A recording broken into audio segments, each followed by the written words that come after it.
चलिए, welcome back to the अड्डा commander Adda academy. और एक छोटे से क्वेश्चन के साथ मैं आपकी स्क्रीन के ऊपर फिर से हाजिर हूँ।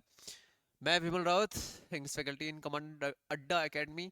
एक छोटा सा क्वेश्चन आपके सामने है। बहुत सारे बच्चों ने अगर इंग्लिश ग्रामर बहुत अच्छे तरीके से पढ़ा होगा तो आप विद इन अ सेकंड इस क्वेश्चन का आंसर कर सकते हो। कोई भी पूरा क्वेश्चन पढ़ने की जरूरत नहीं है, with in a second answer क्या होगा कि सर डिस्पाइट के साथ कभी भी ऑफ प्रिपोजिशन का यूज नहीं होता। डिस्पाइट के बाद सीधे हम सब्जेक्ट का यूज करते हैं। ठीक है, अब ये देखिए डिस्पाइट के साथ इसने ऑफ का यूज करते हैं, यहीं पे एरर आ गया, ऑप्शन नंबर ए में एरर मिल जाएगा। ठीक है, बात ये नहीं बताना चाह रहा, बात क्या बताना चाह रहा हूँ जरा ध्यान से सुने। कल के दिन वो क्वेश्चन में किसी भी तरीके से खेल सकता है ना, किसी भी तरीके से खिलवाड़ कर सकता है आप लोगों के साथ। आज उसने नहीं दिया, डिस्पाइट के बाद ऑफ नहीं दिया, आगे चल के उसने बोला despite the rising despite the rising share of the Delta variant, the overall incidence in Germany has been steadily declining in a recent week. अच्छा, कल के दिन अगर थोड़ा सा ये लॉजिक लगाओ, अगर उसने हैज की जगह खेल दिया ना हैव, ठीक है, तो आप पकड़ोगे कैसे इस गलती को, अगर उसने हैज की जगह हैव दे दिया तो।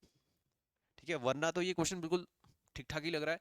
तो आपको देखना है, कभी भी जब भी इस तरीके की गलतियां आपको फाइंड आउट करने के लिए आएंगी, तो आपको देखना है कि यहाँ पे हैव का यूज होना चाहिए या फिर हैज का यूज होना चाहिए। ठीक है, इसके लिए मुझे क्या पता होना चाहिए कि हैज सिंगुलर होता है और हैव प्लूरल होता है। इसका मतलब ये है कि आपका सब्जेक्ट जो होना चाहिए वो कैसा होना चाहिए, सिंगुलर या प्लूरल, उसी के अकॉर्डिंग मैं हैज और हैव का यूज करूंगा। अब यहाँ पे सब्जेक्ट में थोड़ा सा टिल्टेशन देखो, थोड़ा सा गेम खेल रहा है। अजीब सा सेंटेंस दे रखा है इसने, देखो, despite the rising share of the delta variant. Delta variant का जो राइजिंग शेयर है, किसके बारे में बात हो रही है, despite the rising share of delta variant का राइजिंग शेयर के बारे में बात हो रही है। अगर वो कल के दिन यहां पे शेयर की जगह क्या कर देता मेरे भाई, अगर शेयर्स कर देता, राइजिंग शेयर्स, ठीक है, शेयर्स मतलब एक से ज्यादा शेयर होंगे, तो उसकी जगह हम हैव का यूज करेंगे। और यहाँ पे शेयर का यूज हुआ है, इसलिए इसकी जगह इसने हैज का यूज किया है, जो सेंटेंस से बिल्कुल सही है।